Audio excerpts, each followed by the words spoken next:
G'day guys, so I've got a good excuse to make a video. I've got a little video for this Hyundai Getz, but just wishing you all safe and happy holidays in this crazy year.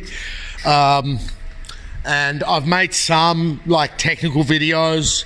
Of course, we're getting technical stuff every day, and I could make endless technical videos, but I just don't, because not everything we do up front resolves an issue. And for example, this Renault, the issues can be so complicated that you can't actually make a video about them, unlike this little Hyundai Getz. So this poor bloke has been, I woke up to a message from him this morning. He's been sitting in the side street from 10 o'clock last night with his engine running because his starter motor went. NRMA came and said that his starter motor went. Being a manual, the first thing I did was check the clutch switch up here. So he's just left so I can dodge this thing up for Christmas, because I'm not ringing Hyundai today. So last day, and they have you on hold for hours on end. So if you have a Hyundai Getz, guys, turn your ignition on and see the clutch. See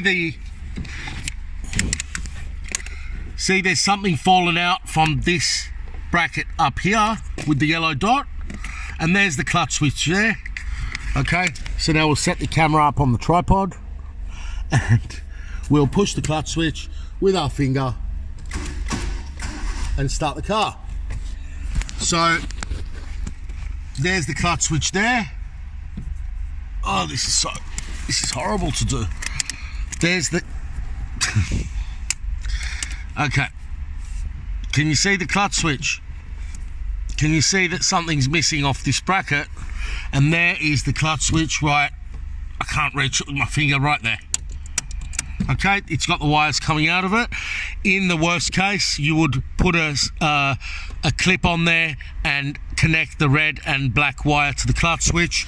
But bear in mind that the car will then start in gear, and this being a modern day rental, would result in disaster, because you're going to get people starting the car in gear. In the old days, you never had a clutch switch, people just knew. But I think these days you don't want to be doing that because people might start the car in gear because they're so used to it. In saying that, if they're that used to it, then they'll just push the clutch anyway, right? So that's that. I'd lifted the car on the hoist, and the ironic thing is he sat there running for 8 hours. He was deliriously tired, or more than 8 hours, and then he stalled the car somewhere up there. The guy was really tired, and we push started it, and at the time he said NRMA said it's a starter motor.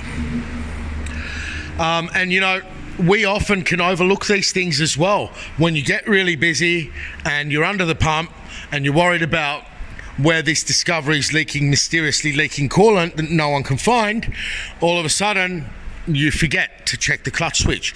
So you're going to have a clutch switch, you're going to have a relay, and you're going to have power supply. So if it's not the clutch switch, okay, I don't know, if it's an automatic, it could be the neutral switch on the gearbox. So what you do in an auto, you jiggle it from park to neutral. Try that. And of course, you're going to have to check all your battery terminals and stuff like that before you jump to conclusions on the starter motor.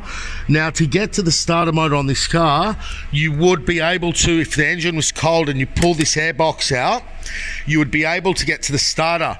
Another thing is to tap the starter. The issue is here, there's a selector cable over the solenoid body.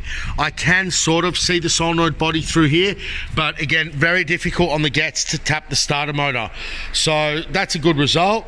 You can put a paddle pop stick on that piece if it's an emergency, and tape, like, you know, you get a little bit of wood or a bit of metal and tape it up with gaffer tape around the bracket, and that will get the clutch switch functional.